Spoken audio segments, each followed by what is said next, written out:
J'espère que vous avez pu préparer des questions. Parmi ces questions-là, vous avez ici comment se forment ces paysages géologiques, comment se forment les roches qui constituent ces paysages géologiques, quels sont les facteurs d'érosion que subissent les roches et quel est le devenir des produits de l'érosion. Bien sûr, vous en aurez d'autres, donc vous pouvez poser plusieurs questions. Bon, on va répondre à ces questions au cours de la leçon. On va commencer par l'action de l'érosion sur les paysages géologiques. C'est l'activité 1. Vous voyez là un littoral cailleux. C'est un littoral, c'est-à-dire c'est une falaise à côté de la mer, sur la plage. Bon, là, vous voyez document de un littoral granitique. Et là, c'est une pente,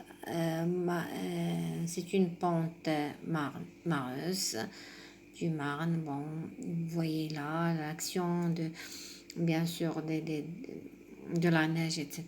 Là, c'est une colline argileuse. Vous voyez, il y a plusieurs facteurs d'érosion. Donc, formuler, la question c'est formuler une hypothèse sur les différences d'aspects entre ces paysages géologiques. Donc, vous pouvez dire que peut-être que ces différences d'aspect sont dues à la différence de la composition des roches qui constituent ces paysages. Eh bien, on va passer l'influence de l'érosion sur les paysages géologiques.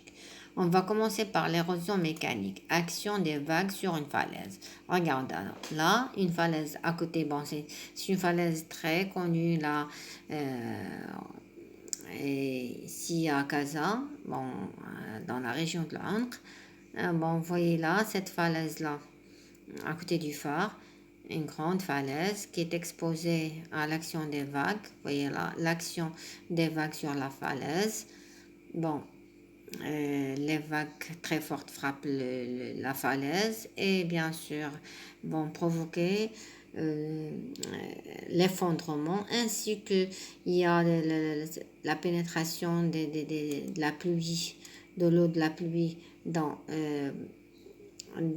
la falaise, ce qui va bien sûr avec la baisse de la température, etc. Donc cette eau va être glacée et va provoquer l'élargissement de fissures, etc.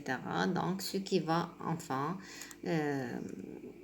provoquer l'effondrement de la falaise, donc recul de cette falaise-là. Bon, parmi les questions, analyser le document 3 et trouver l'agent responsable de c'est-à-dire cette érosion-là.